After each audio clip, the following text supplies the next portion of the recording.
Jackson and his dad are staying out in the yard, and his dad says, "There's not a cloud in the sky." And Jackson says, "Yeah, but it's a dark and sunny day."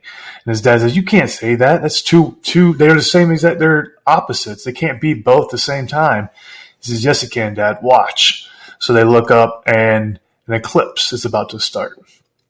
So the moon is slowly getting in front of the sun, and there's a bunch of yelling around them, and there's a bunch of yelling saying, "Don't look in the sun. Don't look at the eclipse. You'll burn your eyes. You'll burn your eyes." So the eclipse happens, and when the eclipse happens, it goes and instead of going past the sun, it just stops. And it's been stopped for like 10 minutes now. And everybody's looking around, freaking out. What's going on? What's going on? Why is this happening? Like, isn't it supposed to move? Like, why is the moon not moving past the sun? Why is it stopping? So now it's a permanent dark day right now. They're going on 30 minutes, and it's still dark out. And it's midday. It's like 2 o'clock in the afternoon. So Jackson has an idea. He says, "Dad, I think today's the day. I think we need to do it today." His dad says, "What are you talking about? We need to get out of this prison. Like, we were wrongfully accused. We do not deserve to be in here. We need to figure out a way out. This is our time. It's dark out. Everybody's freaking out with the eclipse. This is our time to make a break. We can get out. I have a couple plans in mind, and there's a bunch of easy ways to do this. You see how lax the guards are? We were wrongly accused. We need to get out of this. This isn't fair to us. I'm over this. I'm not going to stay here. I'm only 18 years old. I'm not staying in prison the rest of my life. So I think today's the day." Jackson's dad says, "Son, I'm with you.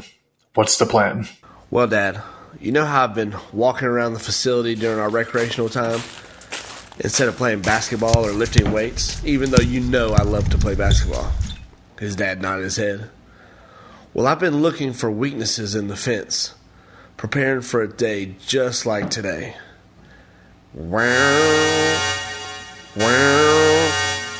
An alarm sounded. Jackson and his dad looked at each other.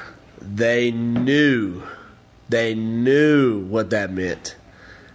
That was the roundup alarm. The facility was going on lockdown. They had to hurry up and get this and get out, or they were going to lose their chance. So Jackson looked at his dad and said, "Come this way." And as they're walking, he said, "On the north side, I found a place in the fence that has 3 links broken. And I know that if you and I both tug on them, we can break it open and we'll run right for the forest because it's right by the trees. We'll be gone before they even notice." His dad said, "Jackson, are you sure that we need to do this? I mean, we do have an appeal for our case going on right now, and we could be getting out of here anytime soon. If we do something like this could ruin that." Jackson said, "I don't believe in that system, and now is the time."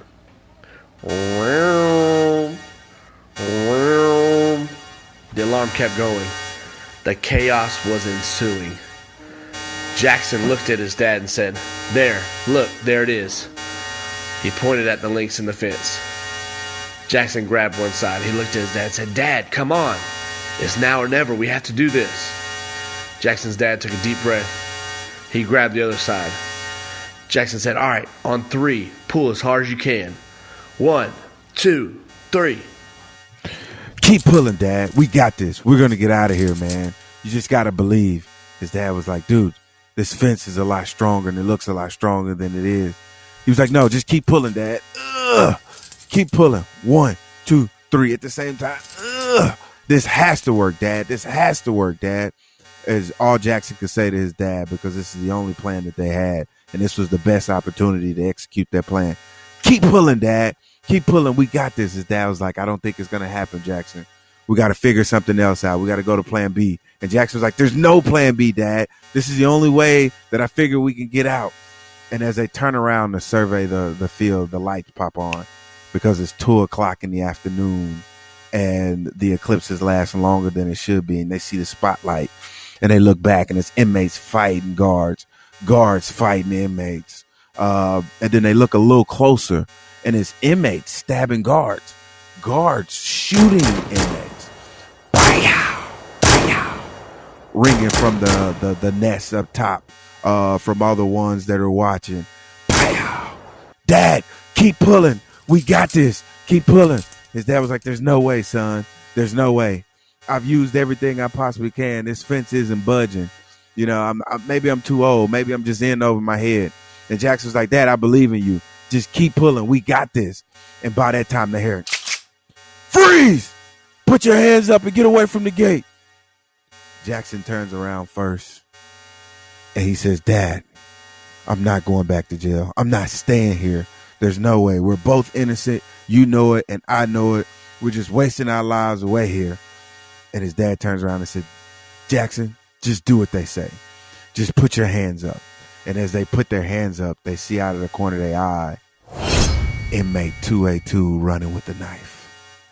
The guard sees inmate 282 out of the corner of his eye, but it's too late. The knife's already in his neck. Jackson and his dad stand there stunned. Inmate 282 says, it was either him or us. Jackson says, what do you mean us? It's like, I see what y'all are doing. Y'all trying to get out of here. I want in. I'll help y'all. Let's go. Jackson looks at his dad. His dad shrugs his shoulder. His dad goes, all right, let's do it. So they all three get on the fence. And they pull it, and they pull, and then it just breaks. And they're able to squeeze through. And then they take off into the woods. When they get into the woods, Jackson turns to inmate 282. He's like, so what were you in for? He says, I was in for embezzlement. Embezzlement? What brought you to kill somebody? He's like, I can't stay in this place any longer. Things are turning on me. I can't do this. What are y'all in for? Oh, we were wrongly accused. We were accused of killing people, and we had nothing to do with it. We just showed up at the wrong place at the wrong time. So why are you escaping? He's like, I just can't be in here too long. I don't trust the system. It's just not for me. So as they're walking through the woods, all of a sudden they see something in the corner of their eye. It's a mob of Wolverines, and they jump and attack inmate 282, and he is gone. Jackson knows it, so him and his dad just take off sprinting, running. They hear inmate 282 screaming everything he can, help, help, help, help. They can't do it. They know they're no match for the Wolverines. So they run. They jump across this river. They cross the river, and they turn around. They look at it, and Jackson goes to his dad, Dad, what's going on? He's like, what do you mean? He's like, the river's not moving. There's no flowing water. It's just standing still. This is a river. And there was a mob of Wolverines. Wolverines are solitary animals. They don't get together. What is going on? His dad looks up at the sky. I guarantee it has something to do with this eclipse.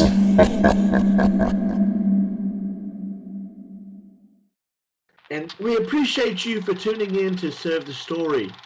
Tune in next week to find out what happens next.